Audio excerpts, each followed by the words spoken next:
Hello and welcome to the Ladies Tale podcast. I rushed right ahead of Winona because she was probably going to say something else. I was going to say the Ladies Tale podcast, but I'm not You going what? to lie to everyone. I feel horrible today. And I haven't felt horrible in like 5 years for a show. So you might actually see the fact that I have a thermacare patch on. That's that white thing on my shoulder. And I didn't even bother to put a sweater over it. I was just like, I got a thermacare patch on today because I feel old. Well, you know what? It is like icing and snowing outside. Mm-hmm. We probably, if we're fortunate, will reach 0 today. So that's exciting. Mm-hmm. Welcome to winter in the United States of America. Oh my goodness. And I think what it really is that we're renovating my room. And so I decided to sleep on the floor in a different room. I don't know why, but okay. And the floor is cold. I was like, why are you sleeping on the floor? There's like plenty of other beds. Oh no, I'm going to sleep on the floor. Okay. It's supposed to be good for your back. I think that you looked at your face. It was like, I'm 18. You're not. No, I'm not. You're not. Okay. All right. I'm sorry to break it to you. We graduated college. Yeah, I know. So okay, I just wanted to put that out there for you. Anyway, I'm Jay. Makes me super old, and I'm Winona. How does that make you super old? I feel like you graduate college here at 22. How does that make you super old? I feel like people are saying, well, she looks old. She feels horrible with her back. She's got to be 25.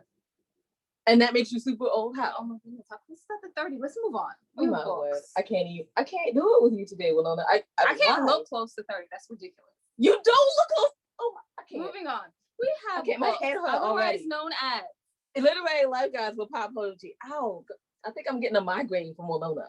I got medicine. No. We've already done a show with me on my migraine medicine. Oh my God. And I just started recording out of like nowhere. And it was like, oh, that's what that button does. See? I'm done. We have to get to our guest. Okay, he's actually like famous. They don't literally like Pop Poetry. And I thought the voice was bad with other life lessons. And I thought being grown up was easy. And I'm gonna go with If Only I Were Me. And I remember on verse because Joe Sands reads all of them and she's amazing at it. And then we have some tennis shoes, some merchandise, yeah. So you can check out those and anything, your ladies, probably stuff you didn't want to know on www. Let's do another part. No. Well, no, I was wrapping it. Go ahead. www.andwethought.com or the abbreviated version at www.andithoughtLadies.com. But you're not here to hear about me and my 30-year-old face. Oh my God. You're here to hear about a wonderful guest. Would you like to introduce yourself? Me on pain meds. It's fun. No, I don't like it. I don't like it. Ladies, first and foremost, thank you for having me. My name's, my Christian name's AJ, but I'm better known as Pastor. Is my God, would you call it a stage name, musical name? Mm-hmm. Okay, a stage name, yeah. So it's rapper, singer, songwriter from the UK. This is the really hard part, ladies, when you've got to talk about yourself. It's the cringeworthy part, isn't it? Well, you can say that you're known as the Barry White. Yeah, no, listen, I've got that bit of a that little grizzly tone, to my voice, and it's honestly, listen, for me, my sort of come up has been very quick, and by that I mean, listen, I was bored in lockdown, and music to me sounded really negative, and friends of mine were like, well, if you think you could do better, then go do better, and I'm one of them people. You can't tell me I can't do something. So I was like, yeah, what? I will go do better then. Watch. So I wrote lyrics to a tune. I went to a studio, I recorded it, and I come back and I played it to my friends, and they're like, yo, this is fire. So anyway, I left it there. I thought I proved my point. A friend of mine went and uploaded it onto the internet, and the next thing I know, one of the biggest radio stations in the country picked up the tune and started playing the song. First ever song. And that was 6 months ago. And then after that, this radio station was like, man, I never had social media. I've had Instagram now for 4 months. 4 months on Instagram. And I remember so I put my Instagram on there and the radio station's playing the song. And the next thing I know, on my first week on Instagram, I got 10,000 followers. And people are like, oh my God. And I was like, is that good? Is that bad? They're like, that's amazing. Do you know what I mean? And it's just then songs went on Spotify. And in 9 weeks of being on Spotify, we've just gone over 125,000 streams. Do you know what I mean? 125,000 streams, downloads, some on loads on iTunes, Amazon. And from the first song, really, now I'm probably sitting on about 40 songs. There's a lot that's unreleased. But from that first song, next thing I know, there's people that I used to look up to and admire that are messaging me saying, I really like your song. So next thing people are like to me, oh my God, where's your next song? And I was like, I have to do a next song. What? Yeah, that's what happens in a career, right? They're like, you do something great and they want you to repeat it again and again. And you know what? Honestly, so I've done the second song and that done well. And then so I was like, where's your next one? I was like, well, I gotta do another one. And then eventually I was just like, do you know what? I'm gonna do one every 2 weeks. And now really it's something that first started off as, well, really me being egotistical amongst friends, has potentially become something that I could probably start monetizing on. And it's, I've had the pleasure, I've heard from some really massive people, not only UK side, but even your guys in the USA have showed some love, and that for me has been so real. It's, when DMX slides in your DMs, like I grew up listening to DMX, and I was like, wow, it's, I've had the pleasure of having a bit of a back and forth, not a long conversation, but even had a little bit of a conversation with Fetty Wap. And these are people I used to listen to, and I'm just like, wow. And the only thing I'll say that sets me aside from all the other artists, and I've got respect for other artists, I really do, because this is no easy industry. It really isn't, and it's a lot of smoke and mirrors. So people are quite confused. Like, oh my God, all them streams to download you get. I bet you're earning loads. Like, listen, I haven't seen one penny yet. I haven't, and I'm doing well. Like in the stuff, I haven't. It's one of them things after it's going to take a real long time to start really reaping the rewards of the hard work. But I think a lot of people that are on the outside don't see that, of the countless hours, the long day spent in studios. It's yesterday I was in the studio from 9 a.m. till 6 p.m. Mm-hmm.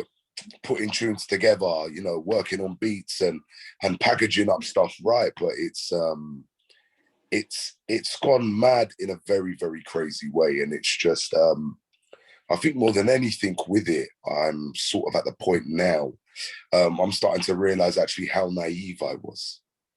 Because this is one of those industries, actually, from the outside, it does look very glamorous. It really does. But from the inside, actually, really, there's some really not nice people within it. And actually, really, it's very, very hard, unless you're very strong of character, to really maintain yourself, and actually not buy into these things and sort of, in effect, sell your soul. Because I remember, like, look, in 6 months, I've had to sit down with a few labels. And, I remember, I'll never forget it, like, people call me pastor because I'm a very godly person. God masters my life. And, I lived a very different life before I found God. I was on a very wrong path. And God restored me to sanity. So everything I do, I've always got to praise and rejoice in his name. And I like to let other people know how I managed to cure myself of those spiritual maladies or dilemmas that I had. It was by the hand of God, no other way. And people say, how have you done what you've done today? Listen, I don't do anything anymore. I really don't. I hand my care and will over to God every morning. And you know what? Beautiful things just happen. They do. I can't explain them. And that's really been my secret. But in my lyrics, there's a lot of God. And I'll never forget the first label I sat down with, and this guy come in the room, and this is the person that's never probably rapped in their life. And he come in, he's like, oh, Pastor, I love your stuff, great stuff. He's like, but we need less God and more gangster. And I laughed, and they said, what are you laughing about? And I got up and I shook their hands. They said, what do you mean? Oh, when the meeting's done, baby. I said, what do you mean the meeting's done? I said, you know what got me here? And the reason why I'm still alive today is God. And if I can't talk about him, I'm not interested. And I got up and I walked out, and they looked amazed. They were like, at the time, I'd been doing music 2 months. And they're probably looking at me like, who's this guy? Like, we're giving you a big opportunity. Like, who the hell do you think you are? And I just thought to myself, do you know what? I will never do anything today that compromises my soul. And listen, if money's the price for my soul, then I'm good. Because you know what? Literally, I'm just trying to earn my place up there, not down there. Do you get it? Absolutely. So you were talking about how kind of just took off and it got away from you, which we can totally understand. Pain Medicine Alone would like to say something. I'm jealous. No, we're not. Jealous. We're not jealous. I'm jealous. She's making a Don't joke. be jealous, and I was baby going girl. to say, I was going to say, we totally understand, right? Because we came in here and we were saying, oh, we're just going to write one book and it's going to be called And I Thought Divorce Was Bad, right? And with other life lessons, and that's it. We're done. We're out.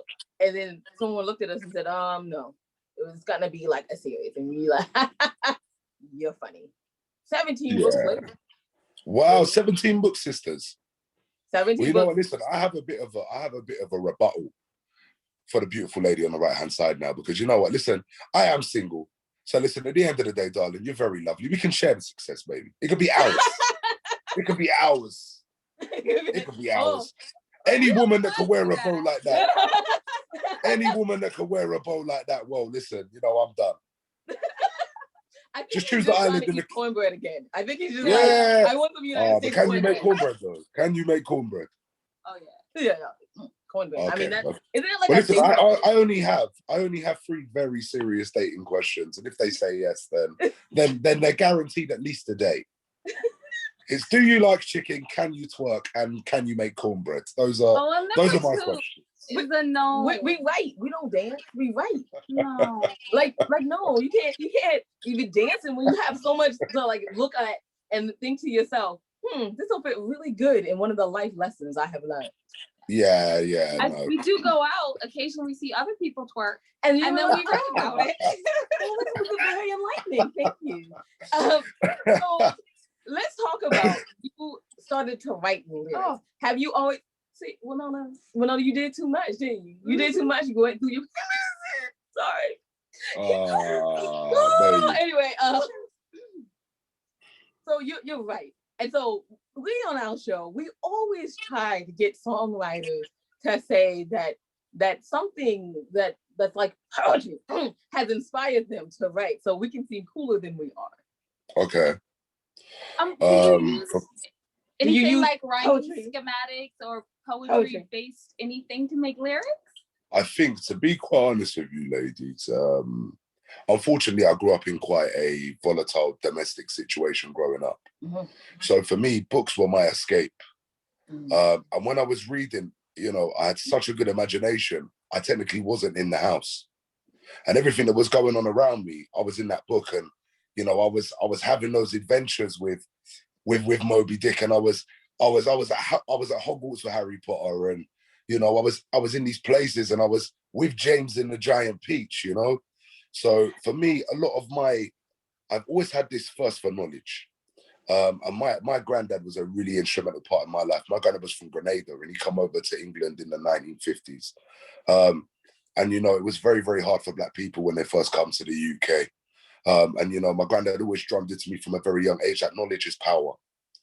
And he says, the more you know, he said, son, they can take away your clothes, they can take away your cars, they can take away your houses, but they can never take away your knowledge.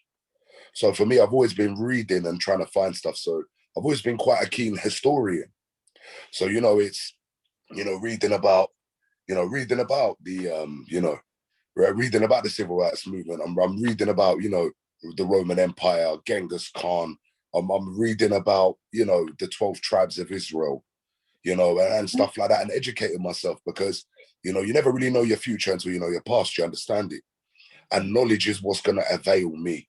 If somebody tries to attack me and I've got the knowledge to defend myself, you know, and I actually know where I come from, like for me, I know I'm a king.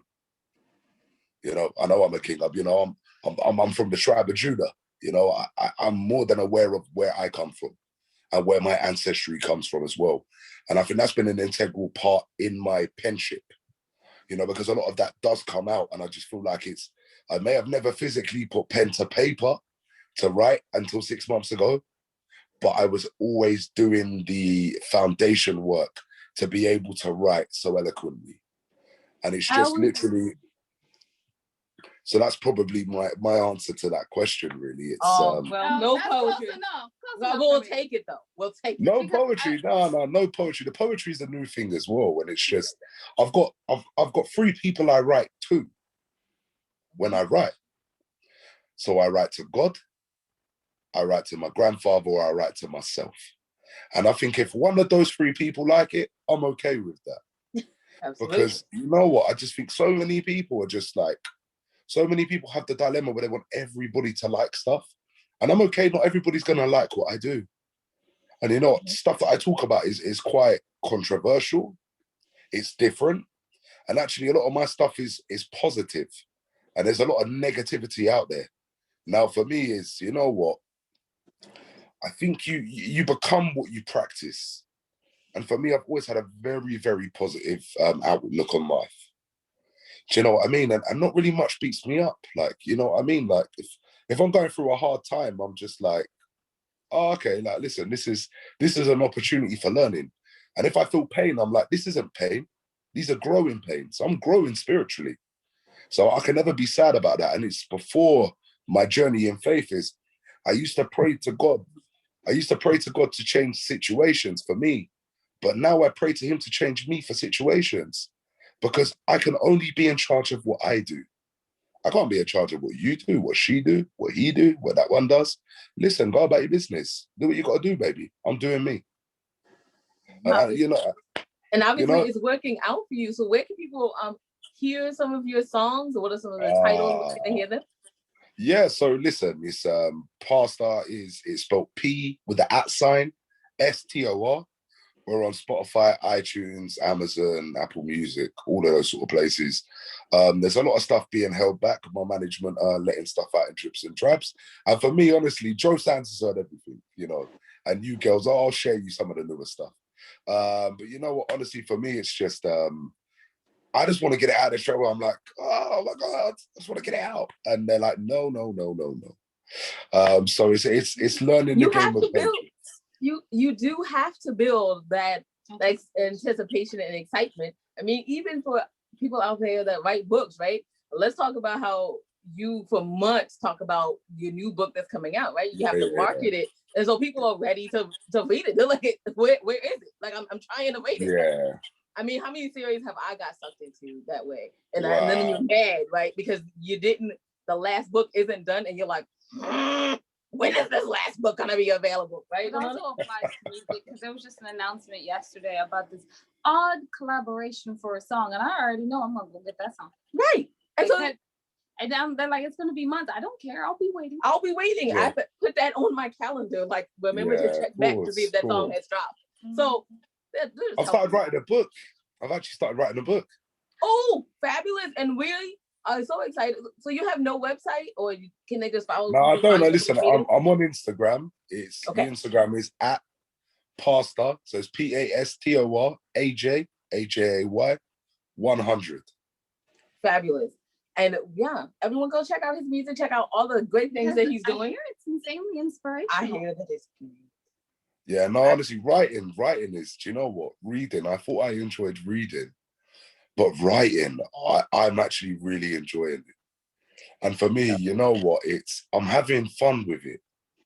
Good. I am, and it's just, you know what? I'm committing. My commitment is this.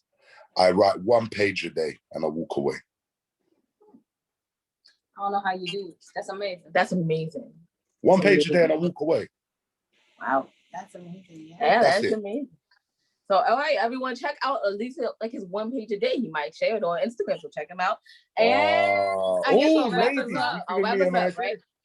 So, you can find out everything your ladies are doing on www.andwethought.com or andithoughladies.com for the abbreviated version. And y'all just have a great day. I want to just say that. You forgot at andwethought.com. I want to do the ladies page. Oh, okay. And at andwethought.com, go to the ladies tab, go down to the middle and see the charities that we proudly support. Please, if you can, support them too, even if it's just on social media, adding them and saying thank you for doing this wonderful work in the world, because we can all use a little encouragement. And just remember, y'all, wisdom is all around you. If you're open to finding it and accepting it. So peace and love, you guys, from Will No and Jake. Oh yeah, thanks for listening.